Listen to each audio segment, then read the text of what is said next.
सैफ अली खानवर हल्ला करणाऱ्या आरोपीच्या 3 दिवसांनंतर ठाण्यातून आवळल्या मुसक्या।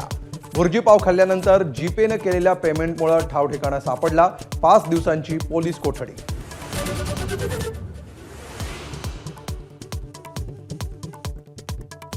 हल्लेखोर मोहम्मद शहजाद बांगलादेशचा असल्यावरून राजकारण पेटलं। हे केंद्र सरकारचं अपयश, आदित्य ठाकरेंचा हल्लाबोल, तर मातोश्रीवर बांगलादेशी घुसल्यावर जाग येणार का, नितेश राणेंचा पलटवार।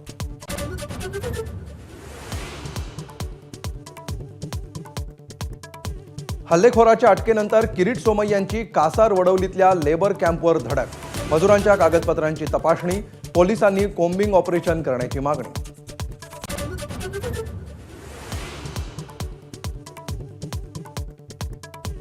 पहाटेच्या शपथविधीवेळी भाजपसोबत न जाण्याचा सल्ला दिला होता। धनंजय मुंडेंचा गौप्यस्फोट। तेव्हापासूनच दादांविरोधात पक्षांतर्गत षडयंत्र असल्याचा आरोप। मिटकरींनी दाखवलं आव्हाडांकडे बोट।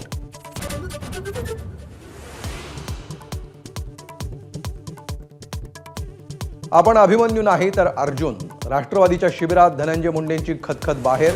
ठरवून टार्गेट केलं जात असल्याचा आरोप, तर मुंडेंबाबत उठलेलं वादळ भाषणातून थांबलं। अजित पवारांचं वक्तव्य।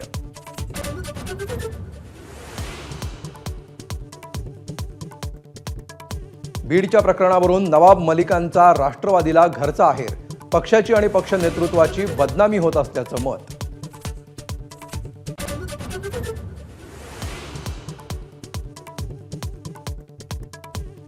राज्यातल्या प्रत्येक गावात आणि चौकात राष्ट्रवादीचा झेंडा लागायला हवा। राष्ट्रवादीच्या अधिवेशनात अजित पवारांनी ठेवलं टार्गेट। चुकीचं काम करणाऱ्यांची हकालपट्टी करण्याचा दिला इशारा।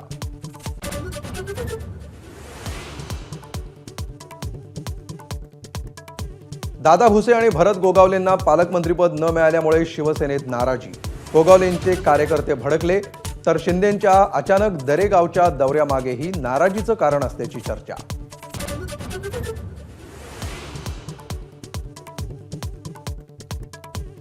पुढच्या काळात वाईट वेळ येऊ द्यायची नसेल तर धनंजय मुंडेंच्या टोळ्या संपवा।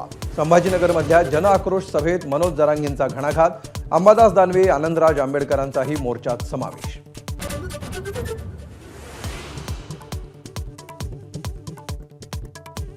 वर्ल्ड इकॉनॉमिक फोरमच्या बैठकीसाठी मुख्यमंत्री देवेंद्र फडणवीस दावोसमध्ये दाखल। स्वित्झर्लंडमधील बृहन महाराष्ट्र मंडळाकडून मराठमोळं स्वागत।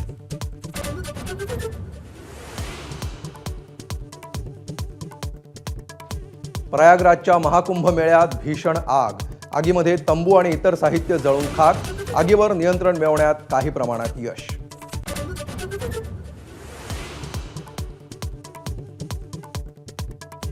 मुंबईतील वानखेडे स्टेडियमच्या सुवर्ण महोत्सवी वर्षानिमित्त खास सेलिब्रेशन। सुनील गावस्कर, सचिन तेंडुलकर, रोहित शर्मासह दिग्गजांची उपस्थिती।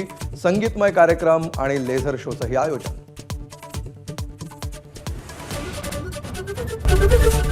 एबीपी माझा, उघडा डोळे बघा नीट।